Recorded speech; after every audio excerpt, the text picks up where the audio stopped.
Agora são 9 horas e 28 minutos, de volta ao vivo com o programa Opinião na sua TV Pantanal, canal 22. Nesta noite, nós estamos recebendo aqui na bancada do programa Opinião, o governador do estado, Pedro Taques. E você que está mandando a sua pergunta, nós vamos aqui, na medida do possível, fazendo a leitura. E esta pergunta é do Gabriel. Boa noite, bancada. Boa noite, governador Pedro Taques. Meu nome é Gabriel. Gostaria de saber se ainda esse ano as obras do VLT têm início. Moro no bairro da Manga e trabalho no CPA. Gabriel, governador. Gabriel, muito obrigado pela sua pergunta. O VLT, já gastamos, o Estado, no VLT, 1 bilhão e 66 milhões de reais. O consórcio, ele pediu, em um determinado momento, para terminar a obra do VLT, 800 milhões de reais. Vou repetir, 800 milhões de reais. Gabriel, esse hospital que nós estamos construindo, o Estado, construindo junto com o município de Cuiabá, aqui perto do Centro de Eventos do Pantanal, ele vai custar a obra 80 milhões de reais. 80 milhões. 300 leitos. Há 31 anos não se faz um hospital em Cuiabá, nós vamos fazer um com 300 leitos, 80 milhões de reais. Com o dinheiro que o consórcio está pedindo para terminar o VLT, nós construiríamos 10 hospitais regionais em Mato Grosso, cada um com 300 leitos. O Estado não tem 800 milhões para terminar o VLT. Precisamos terminar o VLT, sim. O Estado não tem 800 milhões. Nós temos 200 milhões, que é de uma operação de crédito já aprovada junto à Caixa Econômica, e faltam 600 milhões de reais. Muito bem. Onde vamos encontrar esses 600 milhões de reais para terminar o VLT? O Estado não tem. Nós estamos aí num debate com os servidores públicos, precisamos de investimentos no Estado todo.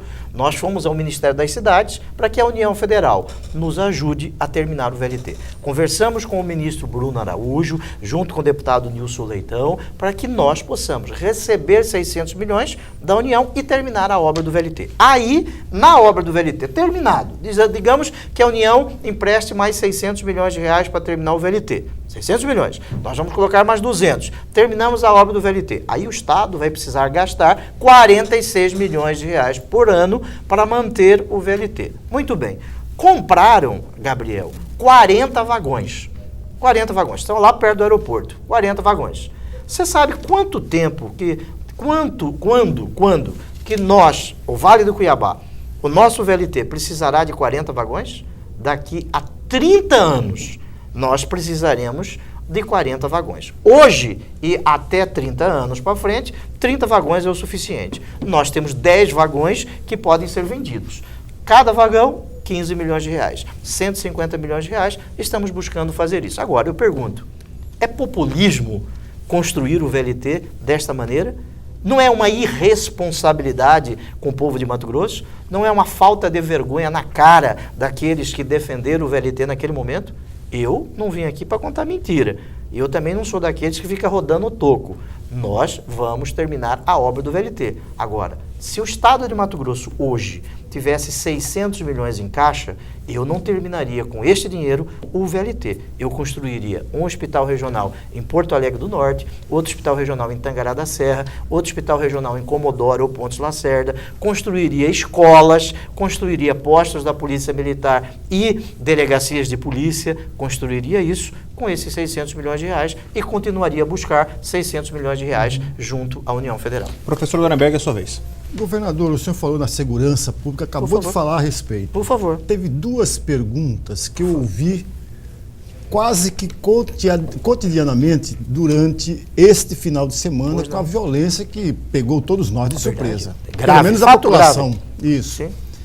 A primeira é que o telespectador nosso com certeza está perguntando que parece-me que a autorização para colocar fogo nos ônibus partiu dos presídios. Sim. O telespectador pergunta, mas peraí, por que não bloqueia o funcionamento do celular? O que há importante? Precisa de uma legislação federal? Ou a participação do governador do estado pode contribuir e pode agilizar com esse processo? Okay. Uma segunda questão ainda paralela, juntamente com essa, o secretário de Segurança Pública do estado deu uma entrevista no Media News e que ele atribuiu a violência contra os ônibus agora na sexta-feira, atribuiu aos agentes penitenciários. Essa é uma visão, uma leitura do governo do estado ou não? Não, eu não tenho esta informação, senhores. Nós temos agentes penitenciários no Estado, e são servidores públicos, aliás, como os quase 100 mil servidores que nós temos, pessoas sérias, decentes, que não praticam crimes. Eu não tenho esta informação como governador, cabe à polícia investigar isso. Não cabe ao governador investigar esse fato. Eu não conheço informações a respeito disso. O Dr. Roger disse isso, eu vou perguntar a ele, mas eu não conheço informações porque eu não fico pesquisando inquérito policial, não é isso? Eu já passei desta fase, já tive uma fase da minha vida que esta era a minha função. Cabe à autoridade policial, né, investigar, identificar aqueles que praticaram esses crimes. Aliás, o Estado já prendeu 14 de Barra do Garça, foram presos um homem e uma mulher. Aquele aqui perto da Praça Bispo Dom José foi preso 20 minutos depois. Aqueles que queimaram os ônibus lá, queimou um ônibus, já foi preso também com gasolina. Os líderes que determinaram a ordem de dentro do presídio já foram identificados. Isto é fato. Existem outros, isso cabe à polícia investigar. Esse é um ponto. A respeito de bloqueador de celular em presídios. Os nossos presídios, né, como o senhor bem disse inicialmente, eles são puxadinhos. Nós não queremos construir presídios desta ordem. Em outros estados da federação, alguns possuem bloqueadores de celular. A maioria não, porque isto precisa um contato com as agências de operadoras de telefonia, precisa um equipamento próprio. Alguns dizem que é só colocar uma tela de galinheiro em cima. Eu não sou técnico nesta área, eu não sei se isto é fato. Mas a Secretaria de Justiça e Direitos Humanos trabalha com esta possibilidade, sim. É um fato grave. A Secretaria de Justiça, junto com os agentes, fazem revistas periódicas e encontram celulares que entram nos presídios como isso é crime, né? Nós não podemos isso permitir, mas existem falhas sim no sistema. Agora, eu não posso, como governador, imputar esse fato a quem quer que seja, porque não cabe ao governador investigar esse fato, né? Professor Haroldo, a sua pergunta. Governador, eu vou mudar um pouquinho de assunto, né, para uma área que eu acho extremamente importante, para mim uma das mais importantes, não só para o nosso estado, mas para o nosso país, que é a área da educação. Sim.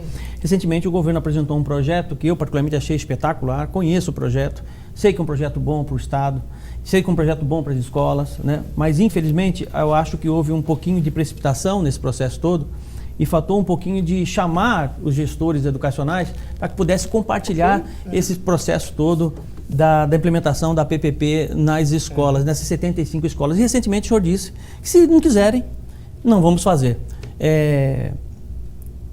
O Estado perde sem esse projeto. Eu tenho certeza que perde. Primeiro, é dizer que PPP ela só será concretizada depois que debates foram realizados em audiências públicas. Esses debates em cada unidade escolar. Nós temos 756 escolas no estado de Mato Grosso.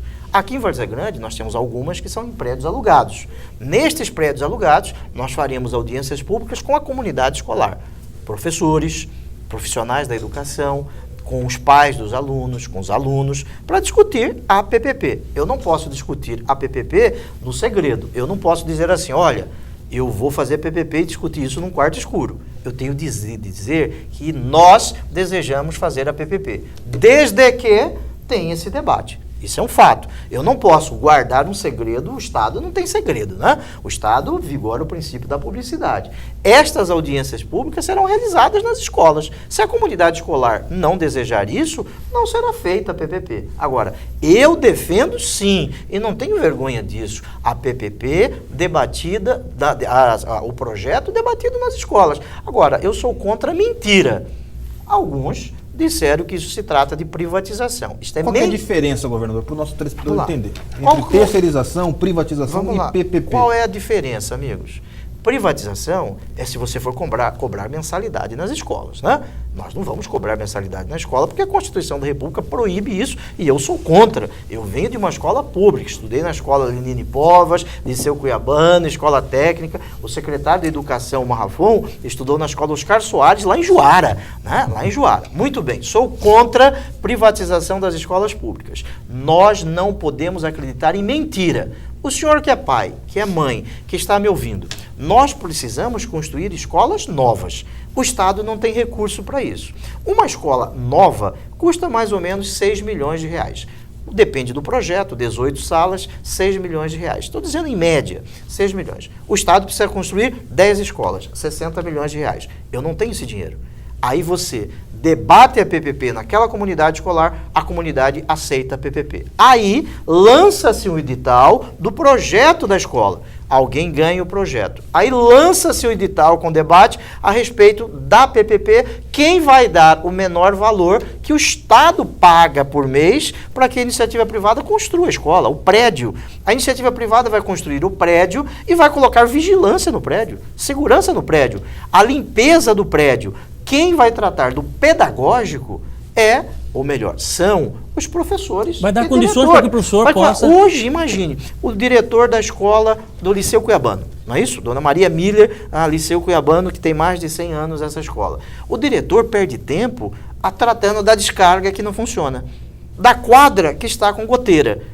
A diretora aqui do Médici, aqui na Mato Grosso, fica preocupada com a acessibilidade da escola. Ela deve se preocupar, o gestor, o diretor, os professores, com o pedagógico. O pedagógico tem que ser público. Nós precisamos de servidores públicos. O Estado paga por mês o quê? O prédio que foi construído. Depois de um certo tempo, isso depende do contrato, o prédio é do Estado, né? O Estado paga pela construção do prédio, pela manutenção física do prédio. Agora, o pedagógico são professores. Nós temos, professores, Igor, 22 mil professores no estado. 22 mil. Desses 22 mil, 60% são professores contratados. Precisamos de professores contratados? Sim, mas não neste número, 60%. Precisamos de professores contratados para algumas localidades em que não tem o professor concursado. Agora, 60% de professores contratados é um número absolutamente elevado. Precisamos fazer concursos para professores. Faremos concursos para professores. Mas eu posso fazer este ano? Não posso, porque a Lei de Responsabilidade Fiscal proíbe. Aliás, hoje, o Tribunal de Contas do Estado, por unanimidade, aprovou as nossas contas e disse, eu não posso ultrapassar os 49% da Lei de Responsabilidade Fiscal. Eu não posso fazer concurso este ano, porque a lei proíbe. Precisamos. Com PPP ou sem PPP, nós faremos concursos para professores, nós teremos os diretores que serão servidores públicos, as merendeiras. Existe uma PPP em que a merendeira é servidor público. Continua sendo servidor público. É a comunidade que vai dizer. Lá em Belo Horizonte, 89% ou 92% de aprovação da PPP. Agora, isso será debatido. Eu não concordo com mentira. Falar que nós vamos cobrar mensalidade, isto é mentira. Falar que vai privatizar a escola, isto é mentira. Isso é enganar crianças. Aliás, nós temos algumas escolas que estão ocupadas em Mato Grosso. No Rio Grande do Sul, hoje, nós temos 160 escolas ocupadas. No Rio Grande do Sul. Em São Paulo, beiram a 100 escolas ocupadas. Aqui em Mato Grosso, 22 escolas ocupadas. Estas pessoas estão protestando contra o quê? Contra a PPP, porque seria privatização. O secretário Marrafon está conversando com os alunos. Agora, se você for ali na escola, tem aluno com camiseta do MST, da CUT, né, que são ideologicamente, nem estudam naquela escola. Volta a Dilma, né? Volta a Dilma. Aliás, como estava no manifesto do Sintep, eu sou contrário, né, à volta da Dilma. Aliás, eu votei no Aécio. Fiz campanha para o Aécio e não me arrependi, como outros que já se arrependeram. Eu não me arrependi. Agora, querem que a Dilma volte? Vou fazer manifestação no Congresso Nacional. Não é aqui o local apropriado. Enganando crianças. Mentiram para crianças. Aliás, o Conselho Tutelar e o Ministério Público já está junto nisso, né? Agora, eu não vou mandar a polícia tirar aluno de escola. Isso cabe a um debate que será feito para que nós possamos desocupar essa escola. Antes do professor Lorenberg fazer uma pergunta, só quero dizer ao nosso telespectador que a gente vai, já que entrou o assunto PPP, nós vamos continuar falando sobre esse assunto. E ainda hoje a gente vai falar sobre o RGA, que eu estou recebendo aqui centenas de mensagens perguntando sobre esse tema. Muita gente está nos assistindo querendo informações com relação a isso, com relação à greve. Ainda no programa de hoje nós vamos tratar desse assunto e a gente conta com a sua audiência, mas a gente continua falando sobre PPP, a pergunta do professor Lorenberg. Agora? Por favor. Governador, se o governo fizesse a comunicação, explicasse para a comunidade escolar antes, o senhor acha que as invasões elas seriam evitadas e o movimento seria também evitado ou não? Não, acho que não. Tenho certeza. Não, certeza não posso dizer.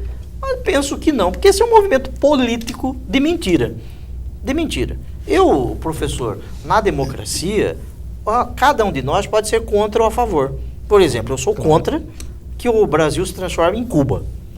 Eu sou contra que o Brasil se transforme numa Venezuela. Existem aqueles que defendem que isso ocorra no Brasil.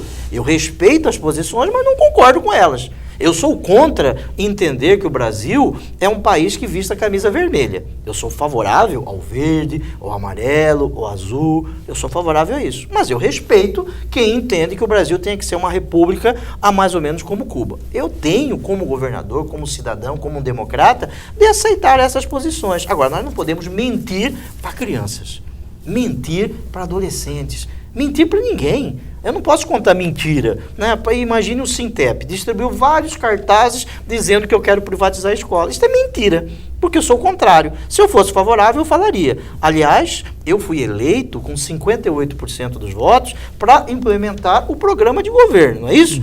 Quem votou em mim entende que esta construção está correta. Quem perdeu a eleição, perdeu a eleição. Tem que aceitar isso. Se a Dilma foi afastada, essa responsabilidade não é minha, apesar de ter sido o primeiro governador a defender o crime de responsabilidade dela e o impedimento da presidente. Essas pessoas são contra o afastamento da Dilma, tem que ir lá na porta do Senado, fazer barulho na porta do Senado. Tá certo. Vamos intervalo? Precisa de intervalo, são 9 horas e 44 minutos. E daqui a pouco, depois do intervalo comercial, a gente vai falar sobre o assunto RGA. Portanto, não saia daí, nós voltamos em instantes ao vivo com o programa Opinião.